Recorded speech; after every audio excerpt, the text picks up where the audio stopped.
Désolée, j'ai appuyé sur stop sans le faire exprès, donc je continue mon test. Hein. Je mettrai le test sera en deux parties, toutes mes excuses. Donc ici, vous voyez, ça commence à gondoler. Donc la prochaine fois, je vais simplement retourner les plaques pour les passer dans l'autre sens. Alors, qu'est-ce que ça donne au premier passage? Donc, on voit qu'il y a encore des zones qui ne sont pas vraiment bien découpées. Donc, ce qu'on va faire, on va le passer, mais cette fois-ci dans l'autre sens. Alors, ce que je vais faire, comme je vois que ça gondole un peu ici, je vais retourner cette plaque-là. Je vais le passer dans ce sens-là. Et donc, je mets mon petit carton et je mets mes deux plaques, mais dans l'autre sens cette fois-ci. Hop, on retourne vers la machine. Et on passe dans la machine. Voilà. Alors, après, ce que je vais faire, c'est je vais vraiment prendre le temps pour défaire la découpe du dice parce que c'est tellement fragile que ça se déchire très vite. Donc, c'est un peu ce que je reproche à ce dice-là. Mais je n'ai le problème qu'avec celui-là. Hein. Je vous assure, j'ai vraiment une grande série de dice Ertfeld. J'en ai vraiment beaucoup, je suis une grosse fan. Et j'ai vraiment de problèmes qu'avec celui-là particulièrement. Donc c'est pour ça que j'ai choisi ce modèle-là d'ailleurs pour faire le test. Autant faire directement un test avec quelque chose de récalcitrant. Donc là on peut voir que toutes les zones sont bien découpées. Aucun problème de ce côté-là. Donc j'enlève déjà le contour. Voilà. Et maintenant ce que je vais faire, je vais essayer de... Donc ça c'est l'intérieur, ça il n'y a aucun problème, ça part tout seul. Bon, maintenant, c'est pour retirer ça ici. Alors, ce que je faisais, et je vais faire la même chose parce que je préfère y aller à mon aise, je suis obligée, malheureusement, avec mon petit pic, d'enlever petit papier par petit papier. Je ne sais pas si vous voyez ce que je veux dire. Histoire de décoller un minimum la découpe du dice. Parce que si j'essaye de l'enlever comme ça va se déchirer. Ça, c'est une certitude. Ce sont des trop petits motifs. Et du coup, ça reste donc déjà en enlevant les quatre coins ici, ça permet de décoller un petit peu le coin du papier. Voilà. En tout cas, ici, je suis déjà contente parce que j'ai dû le passer que 2 allers-retours. Je peux vous certifier qu'avant, je devais le passer 4-5 fois et dans les deux sens, quoi. Une fois dans le sens de la longueur, une fois dans le sens de la largeur, une fois à l'endroit, une fois à l'envers. Enfin bon, je devais vraiment m'énerver dessus et c'était compliqué, surtout quand on en a besoin que d'une, ça va, mais souvent dans une réalisation, on doit quand même le faire plusieurs fois, donc c'est une perte de temps. Voilà, donc celui-ci, ça a l'air déjà d'aller un peu mieux. Donc ce que je fais aussi souvent, j'enlève tous les petits morceaux, histoire de ne voir que la découpe principale. En tout cas, ça s'enlève très bien comme ça j'ai pas de souci a priori comme ça. Hop, alors on va voir un petit peu si ça commence à se décoller. Donc ici, alors le tout c'est d'arriver déjà à décoller un petit peu là. Donc si on arrive à décoller un peu sur les côtés, bien souvent la découpe suit.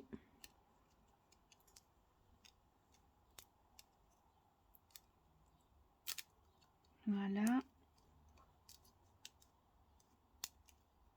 Je vais vraiment doucement, hein. Je préfère prendre mon temps, mais faire en sorte d'avoir un résultat. Parce que quand ça casse, alors ici je sais que c'est les petites crolles comme ça, souvent ça coince, donc j'enlève les petits papiers autour pour essayer de décoller déjà un maximum. J'espère que je suis dans le champ, parce que je suis en train de regarder ce que je fais, du coup je regarde pas forcément où je filme. Voilà, donc là ça s'est décollé sans casser. Alors on continue, les petites crolles ici.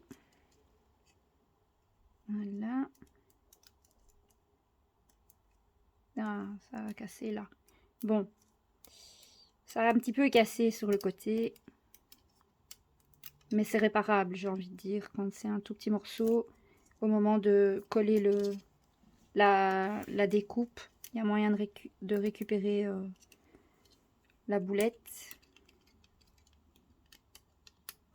En tout cas, moi je trouve quand même que pour des En sachant que les tapis comme ça chez Action coûtent 1,99 € le tapis, donc 1,99 € pour nous les Belges. Honnêtement, je préfère acheter même 10 tapis. Il n'y a pas photo, quoi. Et j'ai pas peur comme ça de l'abîmer. Hein. Je vais dire, ça revient quand même moins cher que d'investir chaque fois dans des plaques en plexi. Parce que je trouve qu'à la longue, c'est quand même un budget. Hein. Donc quand il y a moyen d'éviter, j'ai envie de vous dire, faut pas s'en priver. Donc pour la Big Shot Switch ici, il faut, on va dire, un tapis et demi. Allez, en tout cas, moi, c'est l'épaisseur que j'ai besoin pour avoir un résultat sans que la machine n'ait trop de difficultés à passer les plaques. Et pour que en même temps, ça découpe bien. Parce que si je mets pas les 3 morceaux et le bout de carton, hein, si je mets juste les 3 morceaux, c'est pas suffisant. Ça ne découpe vraiment pas assez. Donc en rajoutant une toute petite épaisseur avec le carton, ben, c'est juste ce qu'il faut pour dire d'avoir mes découpes qui se font. Et voilà. Et je pense qu'il y a moyen de passer plusieurs fois avant de devoir changer les morceaux de tapis Action, quoi. Donc, et des Actions, il y en a assez bien partout, aussi bien chez nous qu'en France. Je pense que ce genre de tapis, vous en trouvez facilement. Bon, maintenant qu'on est de plus en plus nombreuses à montrer cette astuce, je pense qu'il va falloir commencer doucement à faire sa réserve parce qu'à un moment donné, il n'y en aura peut-être plus. Hein. Donc moi, clairement, à chaque fois que je vais faire mes courses chez Action, je ramène 2-3 tapis, histoire que j'ai une petite réserve parce que pour le moment, c'est pas un article qui est censé disparaître, mais peut-être qu'un jour, ils ne le rentreront plus. Et ce sera vraiment bien dommage, quoi. Donc voilà, j'arrive au bout. Bon alors, mis à part le petit morceau qui se trouve ici. Voilà, d'ailleurs il a sauté, il est là. Donc mis à part le petit bout ici, mais bon ça on sait le récupérer. Donc c'est une petite crolle qui se trouve là. Voilà, mis à part cette petite crolle là, j'ai envie de vous dire, regardez quand même. C'est quand même pas mal, hein. Sachant que cette découpe-là, avant, je devais passer des heures et des heures et des heures pour en arriver à en avoir une, quoi. Ici, voilà, c'est vrai que l'enlever du dies, c'est un peu plus fastidieux, mais ça, après, on le colle et enfin, il y a toujours moyen de le récupérer. Je suis sûre et certaine que si je m'étais assise et que j'avais fait ça, parce que là, je le fais comme ça debout devant vous pour faire la vidéo, mais si je m'étais assise et que je le fais vraiment bien à l'aise comme je fais d'habitude, bah, je l'aurais pas cassé et ça aurait été impec, quoi. Donc moi perso, je suis vraiment contente de mon test. Donc je ne sais pas ce que vous en pensez. Dites-moi en commentaire ce que vous en pensez. Pour celles qui ont la machine et qui avaient peut-être peur jusqu'à maintenant d'utiliser les tapis de découpe Action, ben, j'ai envie de vous dire, faites-vous plaisir. Ça passe chez moi, donc il n'y a pas de raison que ça passe pas chez vous. Donc voilà. Perso, j'hésiterais pas si j'étais vous, hein, parce que au prix où coûtent les plaques en plexi pour mettre dans la machine, moi, je sais dorénavant que je n'utiliserai plus que ça. Voilà les filles, je vous souhaite une bonne soirée, je vous dis à très bientôt pour une autre vidéo.